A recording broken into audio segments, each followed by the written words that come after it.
Hello friends, आज हम पढ़ेंगे राजस्थान करंट अफेयर जो सभी एग्जाम की दृष्टि से बहुत ही इंपॉर्टेंट होने वाली है। आपके सामने पहला क्वेश्चन है, जल जीवन मिशन के संदर्भ में निम्नलिखित कदमों पर विचार कीजिए। 4 स्टेटमेंट दिए गए हैं, इनमें से आपको बताना है कि सत्य कौन सा है। पहला स्टेटमेंट है, जल जीवन मिशन का शुभारंभ 15 अगस्त 2019 को किया गया था।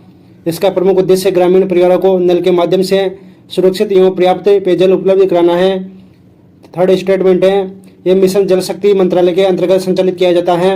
फोर्थ है, राजस्थान में इस मिशन के तहत 8 वर्षों में 64 लाख घरों तक पानी पहुंचाने की जानकारी दी गई है। इसमें से कौन सा कथन सत्य है? आपसे सत्य कथन पूछा गया है, ये ध्यान रखें। तो इसमें से कौन सा सही है मित्रों? इसका आंसर है ऑप्शन डी। कौन सा है?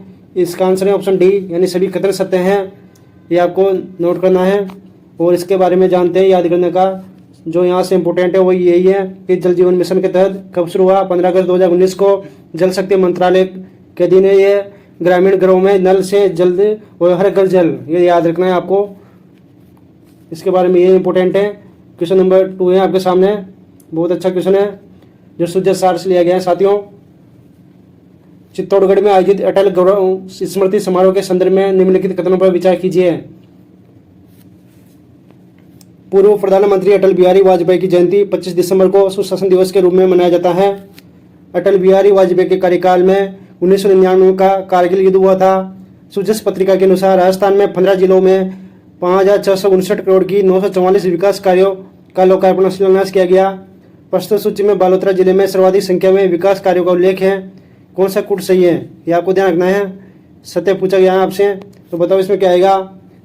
ऑप्शन ए केवल 1 और 2, ऑप्शन बी केवल 1, 2 और 4, ऑप्शन सी है केवल 2 और 3 और 4, ऑप्शन डी है 1, 2, 3 और 4, यानी सभी कथन सत्य है। कौन सा इसमें आंसर मित्रों बताओ इसमें? इसका आंसर है ऑप्शन डी। ये आपको ध्यान रखना है कि सभी कथन सत्य है। कारगिल युद्ध कब हुआ था मित्रों? कारगिल युद्ध हुआ था 1999 में हुआ था। और सुशासन दिवस कब मनाया जाता है? 25 दिसंबर को। यह आपको ध्यान रखना है किसकी जयंती पर मनाते हैं? अटल बिहारी वाजपेयी की जयंती पर मनाते हैं। और इसके बारे में जानते हैं मित्रों, अटल बिहारी वाजपेयी के बारे में जानते हैं। इनका जन्म हुआ था 25 दिसंबर 1924 को हुआ था। जयंती आती है 25 दिसंबर, जिसको सुशासन यानी गुड गवर्नेंस डे बोलते हैं। और कारगिल युद्ध हुआ था 1999 में हुआ था साथियों। कब हुआ था कारगिल युद्ध? 1999 में हुआ था। और सुजस के अनुसार 15 जिले हैं जिसमें 5659 करोड़ का बजट पास हुआ था। 944 विकास कार्य के लिए खर्च हुए थे। विकास कार्य 944 है जिसमें 5659 करोड़ रुपए खर्च हुए हैं। 15 जिलों में दी गई जिलावार सूची में बालोतरा में 159 कार्य जो सर्वाधिक हुए हैं। और बजट की बात की जाए तो सर्वाधिक कहाँ पे लगा है? 1475 करोड़ की लागत आई है जोधपुर में। यह आपको ध्यान रखना है। कहाँ पे हुआ है? जोधपुर में हुआ है। सर्वाधिक लागत कहाँ पे आई है? जोधपुर में। देखते हैं इसके सूचस में दिया गया मित्रों, ये अटल जी की गौरवशाली परंपरा को आगे बढ़ा रहे प्रधानमंत्री नरेंद्र मोदी। यहाँ से डाटा लिया गया छात्रों पूरा यहाँ से देखिए आप। इन जिलों में लोकार्पण शिलान्यास हुआ है। तो अब बालोतरा की बात की जाए तो बालोतरा 159 है। और जोधपुर में सर्वाधिक लागत आई है 1475 के हैं। कार्यों की संख्या है 96, ये आपको ध्यान रखना है। और सबसे कम है लागत की बात करें बूंदी में, और कार्य की संख्या भी बूंदी में सबसे कम है, ये आपको ध्यान रखना है। और 80 वर्ष बाद बंकिम बाबू के अमरगान को फिर से सम्मान दिया गया है। यहाँ से ये न्यूज को देखिए साथियों, यहाँ पे बहुत इंपॉर्टेंट जानकारी दी गई है। और आगे बढ़ते हैं। क्वेश्चन है आपके सामने, क्वेश्चन नंबर 3 है आपके सामने, बहुत अच्छा क्वेश्चन है। राजस्थान के किसानों को मिलने वाली प्रधानमंत्री किसान सम्मान निधि पीएम किसान मुख्यमंत्री किसान सम्मान निधि के संदर्भ में निम्नलिखित कथनों पर विचार करना है। पीएम किसान एक सेंट्रल सेक्टर स्कीम है जिसका 100% वित्तीय भार केंद्र सरकार वहन करती है। पीएम किसान के तहत 6,000 वार्षिक सहायता 3 समान किस्तों में दी जाती है। थर्ड स्टेटमेंट है, पीएम किसान 1 दिसंबर 2018 से प्रभावित हुई है। पीएम किसान 1 दिसंबर 2018 से प्रभावित हुई है। और राजस्थान की मुख्यमंत्री किसान सम्मान निधि के अंतर्गत वर्तमान में 3,000 रुपये वार्षिक अतिरिक्त सहायता दी जा रही है। और इस प्रकार राजस्थान में पात्र किसानों को दोनों स्रोतों से मिलकर 9,000 रुपये वार्षिक मिलते हैं। कौन सा कथन सत्य है? आपसे सत्य कथन पूछा गया है इसमें, तो इसका कौन सा सही है मित्रों? इसका आंसर है ऑप्शन डी, यानी सभी सही है।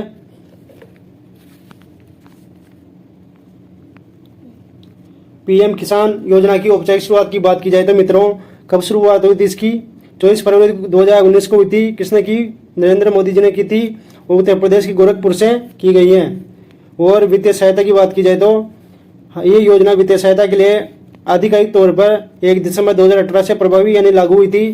केंद्र की सहायता मिलती है इसमें 6,000 रुपये, 3 किस्तें आती हैं 2,000 रुपये की, और फंडिंग है 100% केंद्र सरकार की। और राजस्थान की अतिरिक्त सहायता मिल रही है इसमें 3,000 रुपये प्रति वर्ष। और राज्य की सहायता है 3 किस्तों में दी जाती है 1,000 रुपये। तो कुल हो गए किसान को मिल रहे हैं 9,000 रुपये। ये आपको ध्यान रखें, 6,000 प्लस 3,000 यानी कुल 9,000 रुपये मिल रहे हैं। ये आपको नोट करना है।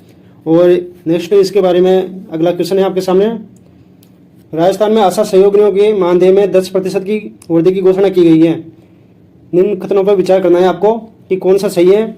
आरपीएससी आज कल इसी ट्रेंड को फॉलो कर रही है साथियों। ये इसलिए इस टाइप के क्वेश्चन बनाना का ये उद्देश्य है कि आपको अच्छे से प्रिपेयर होना है कि क्वेश्चन कैसे आ सकता है। आशा का पूर्ण रूप एक्रेडिटेड सोशल हेल्थ एक्टिविस्ट है। आशा समुदाय और स्वास्थ्य व्यवस्था के बीच सेतु के रूप में कार्य करती है। आशा की अवधारणा राष्ट्रीय ग्रामीण स्वास्थ्य मिशन NRHM के अंतर्गत लागू की गई है। फोर्थ स्टेटमेंट है राष्ट्रीय ग्रामीण स्वास्थ्य मिशन NRHM का शुभारंभ 12 अप्रैल 2005 को हुआ था। राष्ट्रीय ग्रामीण स्वास्थ्य मिशन NRHM की शुरुआत कब हुई थी साथियों? शुभारंभ 12 अप्रैल 2005 को हुआ था। कौन सा कथन सही है? आपसे कुछ पूछा गया है, केवल 1 और 2, केवल 1, 2 और 3, और केवल 2, 3 और 4, या सभी?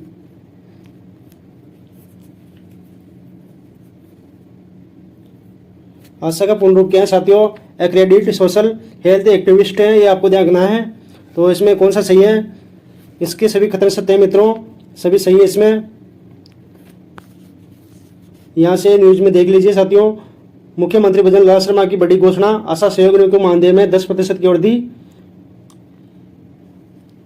ये पूरी जानकारी साथियों यहाँ से ली गई है आपके लिए। नेक्स्ट आगे बढ़ते हैं। क्वेश्चन नंबर 5 है आपके सामने। ये बताना है इसमें कौन सा कथन सत्य है। विकसित राजस्थान 2047 विजन के संदर्भ में निम्नलिखित कथनों पर विचार कीजिए। विकसित राजस्थान 2047 विजन के संदर्भ में सभी कथनों पर विचार करना है। 4 स्टेटमेंट दिए गए हैं। इस विजन का दीर्घकालीन लक्ष्य वर्ष 2047 तक राजस्थान को विकसित राज्य के रूप में विस्थापित करना है।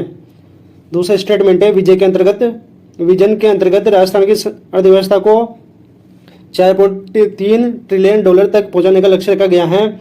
इस विजन में 4 थीम और 13 सेक्टर्स को विकास के रूप में शामिल किया गया है। और फोर्थ स्टेटमेंट है कृषि, उद्योग, पर्यटन, नवीकरणीय ऊर्जा राजस्थान के आर्थिक विकास के प्रमुख आधारों को शामिल हैं, यानी ये सभी इसमें शामिल हैं। इस विजन के तहत 2030, 2035 और 2040 को चरणबद्ध विकास के माध्यम से मध्यवर्ती लक्ष्य रखा गया है, जबकि अंतिम लक्ष्य वर्ष है 2047। तो चारों कथन सत्य है या असत्य है, कौन सा सही है ये आपको बताना है। और 4 कथन दिए गए हैं मित्रों, इसमें से कौन सा सही है? इसके सभी कथन सत्य हैं, आपको ध्यान रखना है, इसलिए ऑप्शन डी सही है। ये आपको अच्छे से नोट कर लेना है, इनको इसके शॉट ले लीजिए मित्रों। और आगे बढ़ते हैं। इस आपसे पहले बताया भी गया है कि विकसित राजस्थान @ 2047 का अंतिम लक्ष्य है, ये याद रखना है। आर्थिक लक्ष्य है 4.3 ट्रिलियन डॉलर लक्ष्य रखा गया है। और संरचना में 4 थीम है और 13 सेक्टर शामिल है इसके अंतर्गत। प्रमुख आर्थिक आधार में जैसे कृषि, उद्योग, पर्यटन, नवीकरणीय ऊर्जा है।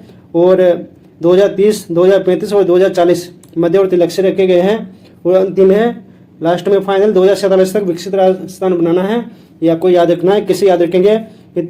ये एक तरीके 30, 35 और 40 रास्ते के पड़ाव हैं, जबकि मंजिल कौन सी है? 47 यानी 47 मंजिल है अपनी, ये याद रखना है आपको। ये रास्ते में पड़ाव है 30, 35, 40। इसके शॉट ले लीजिए मित्रों, एग्जाम की दृष्टि से बहुत इंपॉर्टेंट है। और आगे बढ़ते हैं, क्वेश्चन नंबर आपके रिवीजन कर लेते हैं जो अपने पहले पढ़े थे। The Rajasthan trees protection bill 2026 के तहत राज्य वृक्ष खेजड़ी सहित कितनी प्रजातियों को पेड़ काटने पर रोक लगेगी? जो अपन ने कल पढ़ा था, यानी प्रीवियस में जो भी पढ़ा था उसका रिवीजन करते हैं। 5 क्वेश्चन आपके सामने दिए जाएंगे, ये डेली आपको मिलेंगे सूजस सार से। ये सूजस से यूज होती है, तो इसमें कौन सा सही है ये आपको बताना है। इसका आंसर है ऑप्शन सी। 29। इसके बारे में जान लेते हैं थोड़ी सी इम्पोर्टेंट क्या है इसमें एक तो ये साथियों ये इम्पोर्टेंट है, ये पर्यावरण संरक्षण को बढ़ावा देने के लिए एक बिल को मंजूरी दी गई थी। इसके तहत खेजड़ी वृक्ष और राज्य पुष्प रोडा सहित 29 विशेष वृक्ष प्रजातियों को शामिल किया गया है और इनको काटने पर 1 साल की जेल और 1 लाख रुपए के जुर्माने का प्रावधान है। नेक्स्ट क्वेश्चन है आपके सामने, विमुक्त और गुमंतु अर्धगुमंतु समुदाय के सशक्तिकरण एवं उत्थान के लिए राज्य सरकार द्वारा कौन सी नई योजना शुरू की गई है? विमुक्त गुमंतु एवं अर्धगुमंतु समुदाय के सशक्तिकरण एवं उत्थान के लिए राज्य सरकार के द्वारा कौन सी नई योजना शुरू की गई है? 4 ऑप्शन दिए गए हैं। देवनारायण गुमंतु उत्थान योजना, दादू दयाल गुमंतु सशक्तिकरण योजना, ऑप्शन सी है अंबेडकर गुमंतु कल्याण योजना, ऑप्शन डी है महाराणा प्रताप गुमंतु आवास योजना। इन चारों में से बताना है आपको कौन सी है। मित्रों इसमें आएगा ऑप्शन बी। कौन सी है? दादू दयाल गुमंतु सशक्तिकरण योजना है, ये आपको नोट करना है और इसके बारे में जानते हैं। इन वंचित समुदायों को समाज की मुख्य धारा से जोड़ने, उनका आर्थिक सामाजिक विकास करने के लिए दादू दयाल गुमंतु सशक्तिकरण योजना लागू की गई है। इसके साथ ही सरकार के द्वारा मुख्यमंत्री गुमंतु आवास योजना के तहत हाल ही में आवासीनों को निःशुल्क फ्लैट स्वर पट्टों का आवंटन भी किया गया है। स्टेटमेंट में आपसे पूछ सकते हैं, इसलिए ध्यान रखें। नेक्स्ट क्वेश्चन है आपके सामने, अच्छा वाला क्वेश्चन है। कृषि एवं बागवानी विकास को बढ़ावा देने के लिए 12 करोड़ रुपए की लागत से किन्नू उत्कृष्टता केंद्र का शिलान्यास कहाँ किया गया है? किन्नू कहाँ की प्रसिद्ध है साथियों, ये आपको ध्यान रखना है। किन्नू उत्कृष्टता केंद्र कहाँ पे है बताना साथियों। इसमें क्या आएगा? इसका आंसर है 4 ऑप्शन है आपके सामने, इसमें से आएगा मित्रों ऑप्शन बी। कहाँ पे है? श्री गंगानगर में है, ये याद रखना है आपको, श्री गंगानगर जिले में है। और इसके बारे में जानते हैं किन्नू के बारे में। किन्नू को बोलते हैं साइट्रस फल भी बोलते हैं साथियों, ये आपको नोट करना है। मुख्यमंत्री के द्वारा कृषि एवं बागवानी को आधुनिक तकनीकों से जोड़ने के लिए श्री गंगानगर जिले में 12 करोड़ की लागत से इस केंद्र की स्थापना की गई है, क्योंकि यह क्षेत्र किन्नू साइट्रस फल के उत्पादन के लिए पूरे देश में प्रसिद्ध है, इसलिए इंपोर्टेंट है ये मित्रों। क्वेश्चन है आपके सामने बहुत अच्छा। राज्य सरकार ने निवेश और आर्थिक प्रगति को गति देने हेतु प्रदेश की अर्थव्यवस्था को वर्ष 2030 तक कितने बिलियन डॉलर तक पहुंचाने का लक्ष्य रखा गया है? राज्य सरकार ने निवेश और आर्थिक प्रगति को देखते हुए प्रदेश की अर्थव्यवस्था को वर्ष 2030 तक कितने बिलियन डॉलर पहुंचाने का लक्ष्य रखा गया है? तो इसका आंसर है 250 बिलियन या 350 बिलियन या फिर 500 बिलियन या फिर ऑप्शन डी है 1 ट्रिलियन डॉलर। तो आपको इसका आंसर पता होगा क्या है साथियों, इसका आंसर बताना है आपको।